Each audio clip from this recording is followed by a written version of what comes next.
This is Cross Culture Podcast with Belle Tindall and Lauren Windle, where we talk pop culture and current affairs from a Christian perspective. Well, we are back. Another episode. A penultimate. No, it's crazy because it feels like this series just started. I feel like I'm just getting in the flow, you know? I know. I saw this meme today that says it goes January, February, March, and then the year just falls away. And that's sort of how I feel right now. That? Like a cliff edge just cascading into the depths of the ocean. It just snowballs into summer. And then it snowballs into Christmas, and then it's January, February, March again. And I don't really remember last summer. Last 2024 was just an ongoing bleak winter for me. The whole thing was in the bleak midwinter. Yeah. Summer, the spring. It was all just winter. But I'm getting out more because I've got a dog now. I'm like up and out every morning. So the weather matters to me in a way. Yeah. It matters. It always matters to me, but it like really matters now, you know. And you're seeing the seasons change around you. Oh, I'm seeing the green and the leaves. I'm seeing the daffodils. I'm seeing the world in a new light. In a new light. You've seen all the right. I don't know if this is just me or if this is just Bristol, but the blossoms are mad this year. Is anyone else? Have you noticed this? The blossoms are beautiful, but this is starting to feel like a podcast my mum would actually want to listen to. A bit rosemary and thyme-ish. It's all a bit gardeners. Where's Matt Baker when you need him? Do you know what I mean? That Alexander, you didn't watch Traitors UK this year, did you, in January? I've never seen any Traitors ever. I'm telling you, Alexander, who was on that Traitors series, who's now the breakout star, who's got his own show on Classic FM, he's going to crop up on Spring Watch or something similar, really. He's like a mum's dream, you know? Oh. Yeah. Well, when he does, you know who will be talking about it? You and I.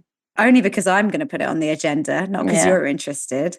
Alexander Watch is going to continue long after everyone else has forgotten about him. I'm still laughing about Jackie Weaver. I don't let anything go when I think it's funny, you know?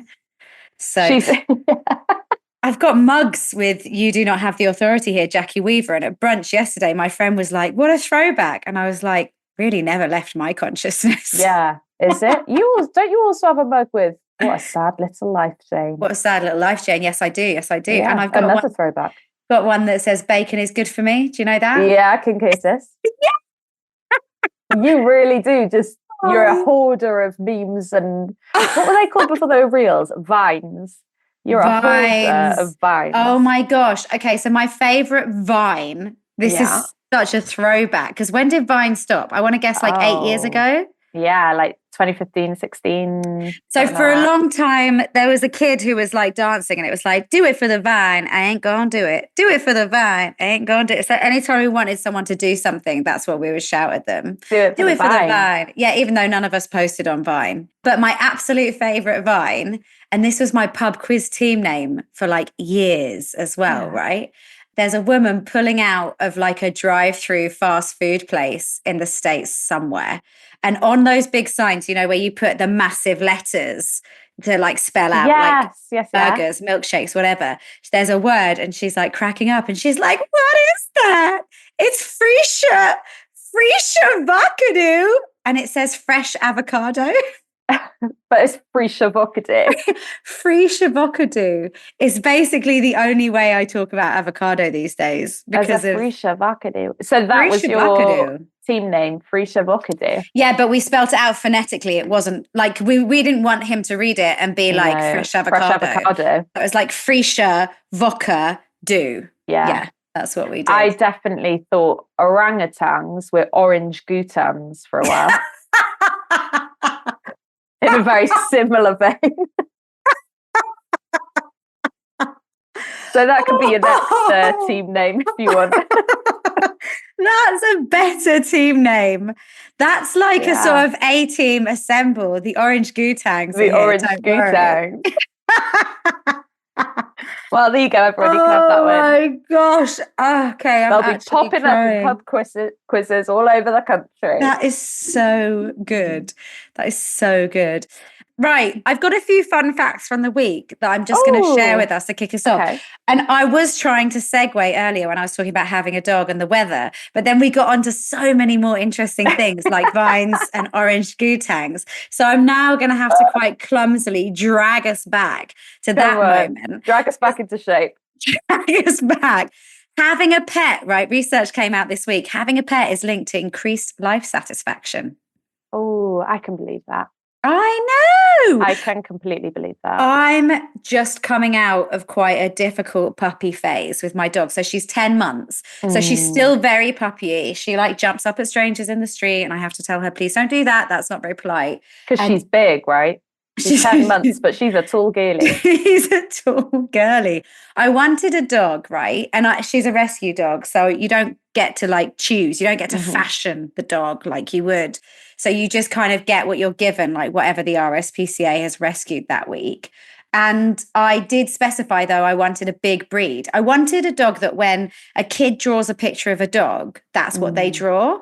And they don't draw a head poking out of a handbag, right? They draw like long legs, big nose, you know, that whole thing. Floppy ears. Oh my gosh, she has got the floppy ears. She's a cross between a Vizsla, which is like a sort of gun dog, and a Bracco Italiano. Thank you very much. Basically, Bracco Italianos look like Toby from The Great Mouse Detective, like a dog that would solve crimes with with a hat, with like with a Sherlock hat on, and probably have a hat on. Yeah, exactly. Like floppy ears, droopy eyes, nose to the ground, but kind of white and speckled. So so she's a mix of those two. So she's a big girl. But I'm coming to the point now where like I just love her. I've adjusted and she's adjusted. So I'm used to slightly less freedom, even though I have managed to go on holiday once every month this year, which is what? I know. But I'm counting like going to my parents to Devon. That definitely counts. Wow, she is really improving the quality of your life. Get a pet and you can go on holiday once a month. Yeah. And she comes with me. Like we've just been to Wales.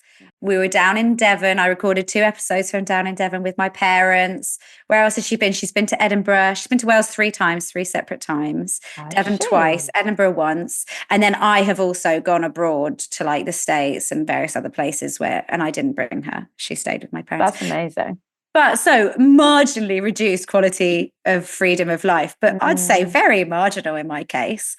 Yeah. But she's just my little companion. She's my shadow, my Velcro baby who follows me everywhere. And I'm very happy with it.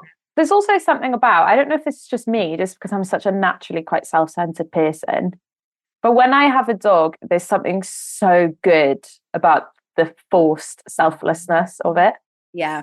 That really, that does me good. Like you can't lie in because the dog needs to go out. You need to feed the dog. Like those things cannot be missed because that animal's quality of life is solely up to you. Absolutely. They have to be walked, and a long one. Like you want to make them happy. You want to tire them out. You want and all of that is just good for my soul. I can literally feel it when it's happening. I'm like, oh, this is good. This is like bacon. This is good for me. Much like bacon. Like bacon is having a pet. Yeah. Big time. Katy Perry's gone into space today. Did you know that? I did not know that. Okay. Just for fun? Yeah. Well, I think just for fun. She's certainly not doing any kind of research up there. It's Jeff Bezos. Are we saying Bezos or Bezos? I'm a Bezos guy. Bezos. I think you're probably right. Jeff Bezos has sent his fiancée, Lauren Sanchez, into space with an all-female flight crew.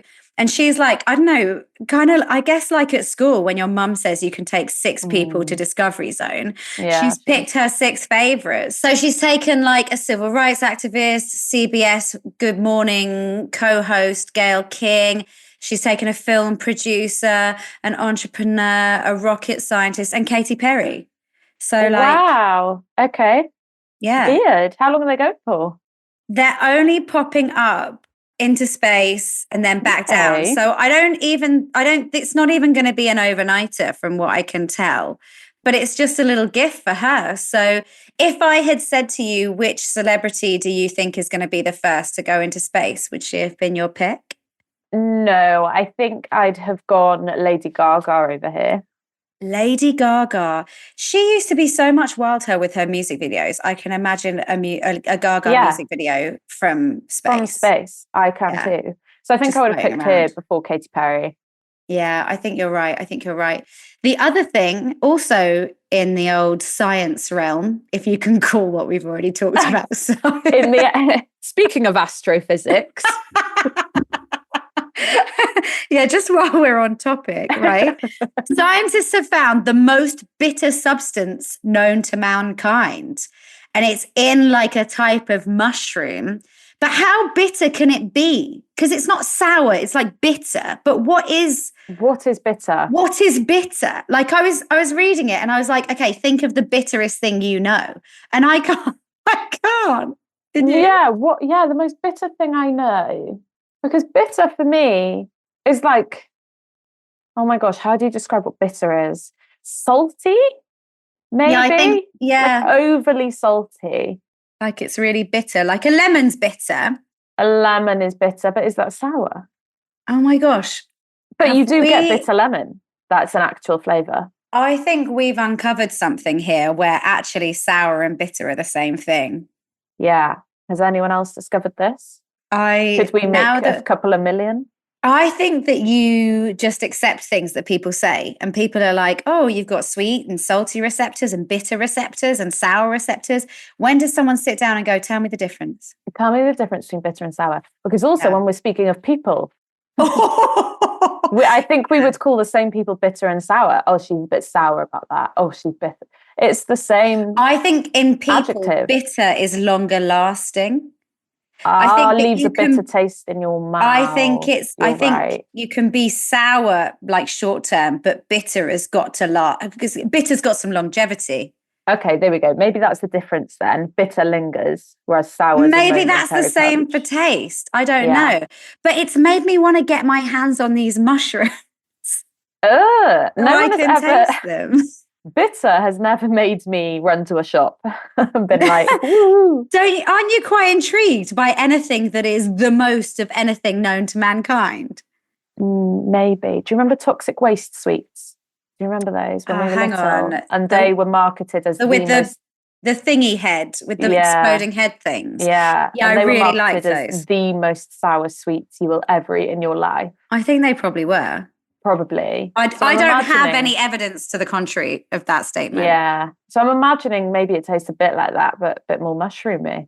Just mushroomy. Were they called warheads? No, what did you call them? Toxic waste. Mushroom toxic waste. Okay. Well, you run to the shop, Lauren. Take one for the team and you let us know, yeah? Yeah, well, they're being studied in the Leibniz Institute for Food Systems in Germany. So maybe I should just drop them an email and see if they'll pop a couple. If they want to sponsor this podcast, if they want us to put an affiliated link in the show notes. Yeah, we've named them for free, but an affiliated link, that'll take some free mushrooms. That'll take a sample. Yeah, big time. Right, next up, these are just normal food mushrooms from what I understand, by the way. I just realised that mushroom is also a drug and I'm a drug addict on a Christian podcast. So just to be clear. Asking for an affiliated sample. It's just the normal mushrooms. Just Lauren's sobriety is going well, everybody. No one freak out, no one worry. Absolutely. Yeah. So there are a couple of fun facts. I just thought I'd get the ball rolling with a few morsels for you. Some quick fire pop culture. Okay. Here's what's been consuming me this week. And when I say consuming me, I mean it. Yeah, go on. The news that Netflix are making my deeply beloved Pride and Prejudice. Yeah. Oh, I am so irrationally possessive over Pride and Prejudice. Yeah. Oh, so obviously the Jane Austen novel. Then it was in 1995, of course, it became the BBC series. You know, and Colin Firth coming out the lake. The end of the story. Do you think? Yeah. Yeah, although I am a sucker for the 2005 movie version. With Keira Knightley and that guy. Keira Knightley and Matthew McFadden from Succession. I'm not a hater of that one. I think because in 1995 I wasn't born. I mean, I've watched it a lot, but I don't quite have the. Okay. You know. I think that the struggle with that was that they had taken, people know the story. Let's have it right. I've read the book. Book. I technically read it for GCSE, but then as an adult, I went back and actually reread it. Yeah. Because I didn't really read it. I just read the Spark Notes. So I've read the book, but what people know of Jane Austen's Pride and Prejudice is the BBC dramatisation. That is the start and finish of their knowledge. Even if you've read the book, that is what you think of when you think of Pride and Prejudice. If you can quote it, I promise you can quote the show, not the book, which often overlaps, right? But not necessarily. So because people know that, and it is a 6-part, each an hour long limited series, so it's 6 hours, to reduce it down to 2 or 2.5 or whatever they managed for the Keira Knightley film, I just think means cutting too much. It means cutting too much of the narrative. You don't get enough time with each of the characters. You need that character development for arguably all 5 of the daughters, but certainly of 3 of them. And I think that they crammed too much in. Also, I just don't think that you will find someone who can do Mr. Collins like the Mr. Collins. Like the original Mr. Collins. He's so snivelling. I know. You're so right. Slimy and just, outrageous, awful, but perfect, you know. And also, arguably, Mrs. Bennet, who I only found out, I put this on my Instagram probably about a year ago. I only just found out is the same woman who plays Pam in Gavin and Stacey. Alison Steadman. I just never put those two together, because also in Pride and Prejudice, you think that that's an old woman, right? That's a woman. You do, but she's actually really young in that. She's so young. I know, but she's got like this bonnet on and like all of her clothes. You're right. And it was a totally different vibe as well. So I think like the quaint comfort of the 1995 version, where it's all quite, you know, and all like very quaint and lovely. And then Joe Wright made a movie and he actually wanted to make it quite moody and, you know, quite like. Yeah. He brought too much Wuthering Heights in. It's not a Gothic novel. It's not a Gothic novel. We didn't need that. It's a romance about, it's literally that Jane Austen review that everyone always shares on Amazon. Just a load of people going to each other's houses, right? And that's what we're here for. And that's all we want. I am a sucker for the 2005 version though. There's this little scene that I see on also when Charlotte Lucas's speech where she turns 27 and she's she doesn't turn 27. She is 27 and she wants to marry Mr. Collins. And she tells Lizzie, I'm 27 years old. I have no money and no prospects. I'm already a burden to my parents and I'm frightened. And I remember I put that up on my 27th birthday on Instagram. And some of my friends totally got it. And others were like, are you okay? 27 really isn't that old. You're okay. I've seen a few people put that on, like ice that onto a cake or a cookie for their birthday. And it's absolutely brilliant. I missed a trick with that when I was 27, sadly. So absolutely iconic. But of course, the BBC series, therefore, was 1995. The movie was 2005. It is now 2025. And so you would think that I would be ready for us to go again. Yeah, I mean, technically we should be, really. We should be, but it's still, I don't know how you feel, but it feels too soon. I'm still not ready. Even though it's been 30 or 20 years, depending on your preference. Yeah, so 30 for me. Yeah. I would say I watch that Pride and Prejudice probably twice a year, and I can quote it word for word. And every time I do, my dad's like, how do you know 6 hours worth of Jane Austen off by heart?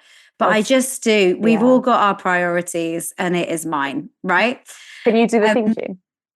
Can you remember? Oh no, that turned into Game of Thrones. But it's that... I can see the needle and thread coming, because I used to watch it on DVD as well. So I'd fall asleep and it would go back to the credits. Oh, I love it so much, but I've got Antiques Roadshow in my head. Oh, it's all classical music merges into one, doesn't it? I've got it. Go on. Yeah,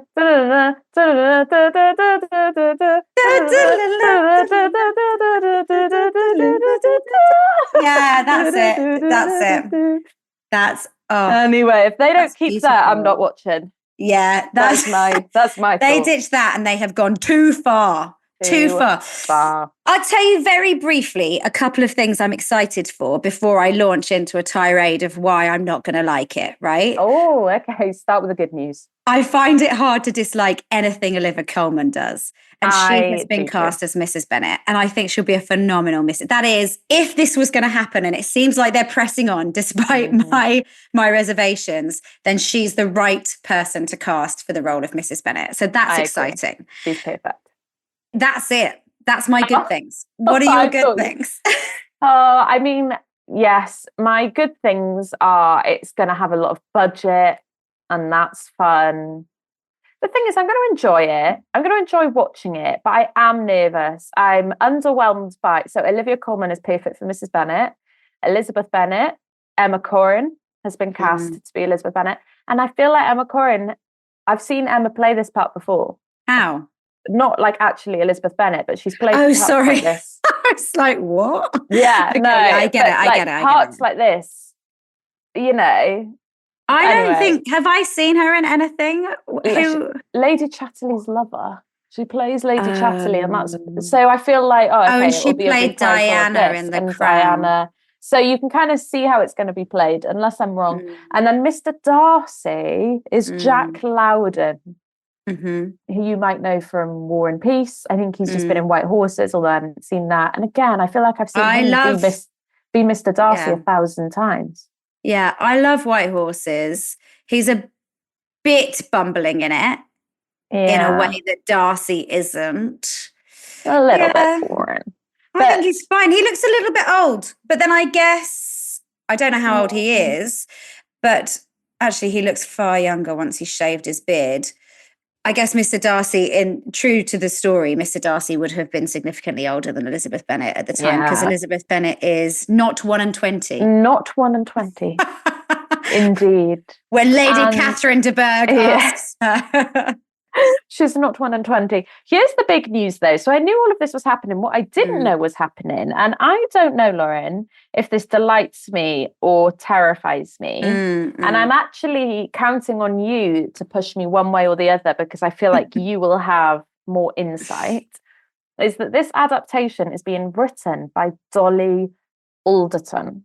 Dolly Dolls. Dolly Alderton. Dolls. Yeah. For anyone who doesn't know Dolly Alderton, she's a Sunday Times columnist. She's the agony aunt, I believe. Dear Dolly. Yeah. Dear Dolly. She's the author of her own memoir, Everything I Know About Love, which was turned into a show. You can find it on iPlayer. Now, here's the thing.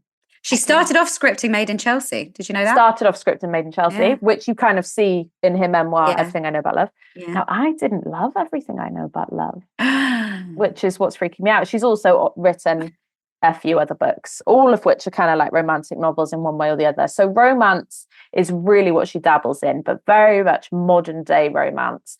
And so I don't know. I love her as a person. She did The High Low with Pandora Sykes, which we both love. Not completely uninfluenced by, I would say. I was about to say, which may or may not, depending on the legality of the situation, be the blueprint for cross culture. So she's great. But actually, her story writing is not my favourite thing that she does. And so I can't decide if I'm delighted or a little bit nervous that she has been given Pride and Prejudice. And she said it's going to be a fusion of fresh and familiar. Yeah. Now, all I want is familiar. Yeah. Don't bother, love. Go easy on the fresh. Yeah, absolutely. I read Everything I Know About Love, and I really liked it. I liked it because she's 1 month younger than me. We've got a lot in common in terms of even social group. There's a little overlap in sort of, she didn't grow up in London, but she's like moved to London, spent a lot of time in London since. And she's like pretty London adjacent. She's one of the home counties. So I really liked it. She talked about MSN Messenger. That was the thing that got everyone. She talked about like talking to your crushes on MSN Messenger and that kind of life and that day before the internet was really, recognized for its full potential and capacity, when everyone was just doing hotornot.com and MSN Messenger. So there was a lot to like about it. What I thought was really interesting from a Christian perspective is lots of my Christian friends read it and they came away with this notion that we already knew, which was the ultimate love is not romantic love. And Dolly Alderton concludes that she finds that from her female friendships. Yeah. Whereas, we in the church would say, female friendships is one part, romantic love is another, community is another, family love's another, but ultimately the love of Jesus is the thing that we're looking to, right? So that was interesting. It was interesting seeing the idea, the breakaway from romantic love as the epitome of love in the mainstream. And I think that she really championed that. I read Ghosts, her first novel, and that was kind of when I switched off, I would say. I think it didn't capture me in the same way that Everything I Know About Love did. And I never read Good Materials, which was her follow-up novel. So that's kind of where we're at with Dolly. She is a great writer. She is very funny. She's very astute. Her observational humor is exceptional, I would say, but not in the way of a stand-up comedian, in the way of a woman who, if she invites you for a bottle of rosé at the pub, mine would be alcohol free, you'd go because that chat is going to be absolutely phenomenal. And her storytelling in that context, I think, is really good, like conversationally, even if you didn't love the sort of the way that she constructed her books. I think for this, my main concern, I think if anyone's going to do it, she'll do it well. I don't think it should be done, right? But I think that she'll do a decent job of it. My main concern is having seen Netflix's adaptations of Emma and David Copperfield recently. I didn't love either. And I think that they went really Wes Anderson on the styling. Yes. They tried, it's when you see Shakespeare, sometimes this happens. No one wants to mess with the words of Shakespeare. So they go all out on everything else.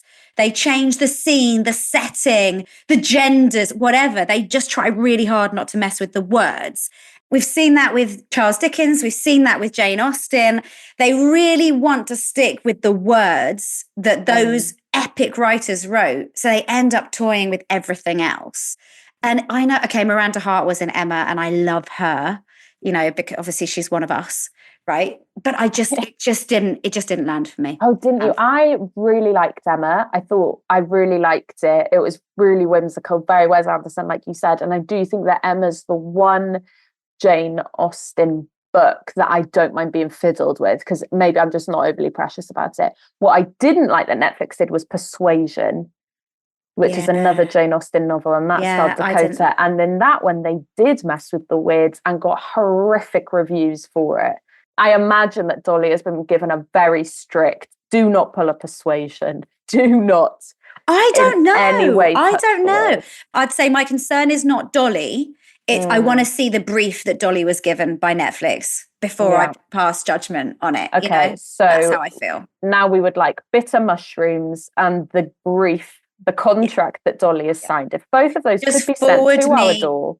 Forward me the original email train. Yeah. I agree. Just where they went back and forth about what the project was going to look like and they painted the big picture. I'd just love to have a bit of input on that, Oh, me too. And it is, I feel like I sound like a grouch, but listen, take any other novel, any other Jane Austen novel even. I'll let you have your merry way with it. No. Pride and Prejudice is my irrational Achilles heel. Yeah, I'd say even they can mess with Northanger Abbey. But I'd say you're giving them. All the rest, I'd need first approval, I think. Yeah, I tell you what's perfect. What? Emma Thompson's Sense and Sensibility. If anyone wanted to remake that, I'd feel the same. Explosion of tears when Hugh Grant walks in at the end. Even Emma Thompson laughs. There's a clip of Emma Thompson being shown that by Graham Norton, and she's like cringing. Really? I think Gwyneth as Emma, I think, was really exceptional. Gwyneth Paltrow, I think she did such a good job as Emma. You know what? I'm not even sure I've seen that. I think I've seen the Kate Beckinsale one. I think that's the only reason you're okay with the other dramatizations. Is it? Because I haven't seen Gwyneth. It is. I'd say it's not as good as the BBC Pride and Prejudice, but we're only talking like a notch or two under. It's really strong. Oh, okay. Well, time will tell. Time will tell. And we promise, dear listeners, to not complain about it until we have seen it. On your own. This is it. I will be moaning about it regularly. Talking of Netflix, I have started watching, but not so. Between us, we've watched 4 episodes of Black Mirror, new series that came out. You've definitely taken the lion's share. I must admit, I've seen 1. I've not seen 3. I mean, look, Charlie Brooker's great, isn't he? And he's so talking about people who are astute, who can, read the room, who can speak into culture and who can do that sort of observation well. I think he's second to none. I've watched Hotel Reverie, which Wired has ranked as the worst of the 6. Okay. And I thought was pretty good, but it's probably the least disturbing of the 3 that I watched. And I don't like to be disturbed. So maybe that's why I enjoyed it. Maybe, yeah. I watched Common People, which is episode 1. It's got Rashida Jones in it, who I love. Chris O'Dowd from Turn It Off and On Again. Bridesmaids. Oh, yeah, Bridesmaids. IT Crowd is the one I was going for. Turn It Off and On Again. Yeah. So that one I'm going to circle back to. Bête Noire is another one which I watched, which is the 2nd episode. And that one Wired has said is 3rd. So the 2 that Wired liked best, Eulogy, episode 5, which is the one you watched, right? I went straight in at number 5. Yeah. And then USS Callister into Infinity, I haven't watched yet. So I'm going to save that as, Wired seems to think it's the best one. Tell me what you thought of Eulogy. I thought it was lovely. So Eulogy is about an isolated... So he's played by Paul Giamatti. So he's kind of middle to older aged. And he's contacted by someone because someone he used to be in a relationship with has died. And so he gets sent this kit, and it's very futuristic, very dystopian, where this kit kind of encourages him. It's like an AI kind of Alexa type thing, but he has to wear it on his head as he looks through these photos of her. And these memories start coming back, and it kind of enables him. It's almost like a living tribute.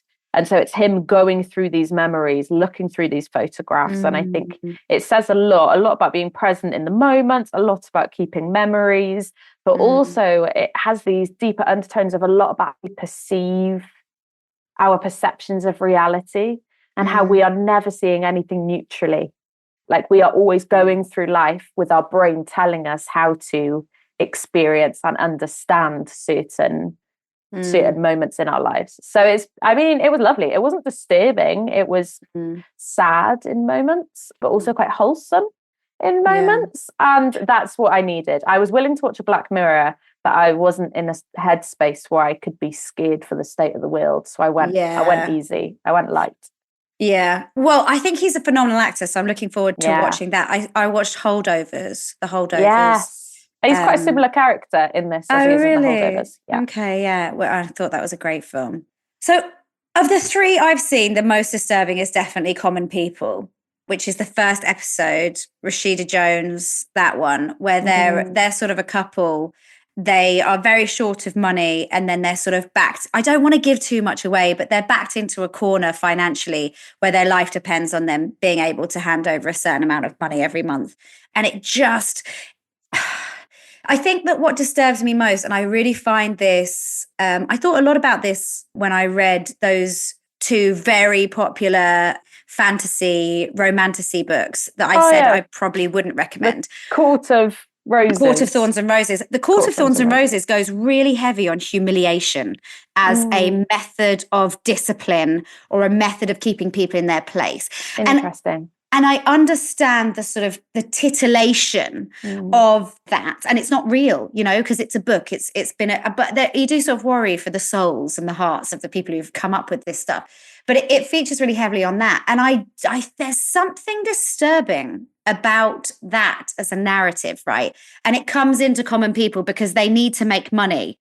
And the ways in which they make money involve humiliation at times. And Charlie Brooker doesn't shy away from those kinds of topics. If you look, even the first ever episode was the return of Black Mirror. Season 1 was the return of a kidnapped princess on the condition that the Prime Minister performed a sex act with a pig live on television, right? He does not shy away from these humiliating topics because human nature and the internet are veering towards it. And we all want to be people who are better than it.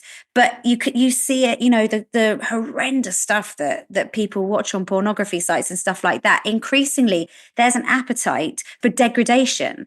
it makes me deeply uncomfortable, and it's supposed to make you deeply uncomfortable. And that episode did make me deeply, deeply uncomfortable. So gear yourself up. It's definitely not the worst Black Mirror episode that's out there for those themes, but it's a return to, because it's both dystopian and critical of technology and critical of the commercialization of people's health and their lives. It's a criticism of capitalism. It's a criticism of so many different things. And then also this human need to see people humiliated and to derive pleasure from that. So I'd say it ticks every Black Mirror box, of Charlie Brooker's, everything he's thrown everything in his arsenal at that episode. And it just makes for really uncomfortable watching. Hotel Reverie, the one that Wired thinks is worst, again, I kind of liked it. It was a very unique love story that was surprising in many ways. Emma Corrin's in it again. I just realized where I knew that woman from. Right, yeah, there you go. And I'd say not a massively dissimilar character to... Sure, yeah, our Lizzie. Yeah, it kind of in line, not completely, but it's not wild. So I think that's a good one. The other one I watched was Bête Noire, which it's got the most bizarre ending. And that's another thing that Charlie Brooker does really well, is he completely catches you off guard every now and again with something that's completely from left field. And I'd say the last 1 minute of that is what did I just watch? I love that. Excellent. You can't relax the whole way you're waiting for it, and he makes you go to 59 minutes and then drops it on you. Exactly. But again, there's something kind of disturbing about it. It unravels in quite a surprising way. It doesn't sort of rock your soul in the same way, because it doesn't feel as legitimately possible as some of the other stuff. It feels very sci-fi, very not something that would actually happen, whereas the others just feel a little bit more possible, a bit more feasible. Too much of a taste of reality. Yeah, I think so. It poses some really big questions. Yeah. Who should be allowed to have control over people's lives? To what extent are we inviting other people to control our lives? How are we sort of handing over our minds and our thoughts? And even without sort of putting a little thing on the side of your head and going through memories or going into a film or any other sort of way that Charlie Brooker manages to weave this into his stories, we are doing that. You are shaped by what you consume, by the choices that you make around you. And we make those choices every day. And I kind of hope that by listening to this as a podcast and other things, that we can be a bit more discerning, a bit more critical about how we view those things, particularly through the lens of our faith. And also be really open to God saying that's not for you to watch. Yes. I'd say it's not a black and white. We don't have the right to consume everything. And actually, things come at a cost. And we do hand over so much just by engaging with social media, just by engaging with shows and podcasts and whatever. And I do think it's a sort of terrifying invitation to reset and recalibrate and go back to zero, which is Jesus for us, obviously. Yeah. What want to influence us beyond that. Sure. Because that's also not a one size fits all kind of situ, is it? In that sometimes it's not that something's bad, it's just that it hits you it's a wrong topic at a wrong time, or you're consciously spending so I'm always quite weary of Christians being like, no, Christians should watch this. I think that's too sweeping of a statement. Obviously there are times for all that, for sure. There are definitely shows there are definitely shows where God's told me nuanced. No. But the same thing, God might have no issue with you watching at all. So I think that that's really wise. I think it's about discernment. It's about being open to being told no as well. Yeah. Which I think often we're not. So I'm definitely not. Mate, this has gotten a bit deep. Tell me something nice that you're doing for Easter, just to end us on a lovely note. Easter. Something nice I'm doing for Easter. Well, on just a purely shallow level, I'm going to Pembrokeshire, going home. That'll be lovely. To Pembrokeshire, that's where Mr. Darcy's from. Yes, sunny Pembrokeshire. But also, I always try to do two things in Holy Week, which is where we are. Obviously, if you're listening to this a few weeks later, then I hope you had a great Easter. But as we record, are slap bang in the middle of Holy Week. And I think I just always try imperfectly to do two things. Do anything I can to fully immerse myself in the story in quite an imaginative way. Just really get it to fill my mind and my imagination. So whether that's like watching things or whether that's, I have a playlist I only ever listen to at Easter. I know I have. Can you put a link to it in the show notes so we can all listen to it too? If you want. It's naff though. It's not. It's only because like there's songs that I've listened to at Easter for the last 10 years. I don't know, but yeah, sure. And or like whether it's reading, whether it's doing my devotionals in a translation that I'm not overly familiar with, so that new things point out at me. Yeah. I'll always try and imaginatively focus on what's happening, and then also try and find ways to really pray into it and get a bit meditative. I put too many syllables in there. Meditative with it. And so obviously Lectio 365 always helps with that. Yes to Lectio 365. Yes to Lectio. Also, I'm doing KXC's Bread. Oh, are you indeed? I am, and I've been doing that all year. But they'll be my Holy Week companions. It's just a book, super simple. Nice. What about you? What are your Easter rituals?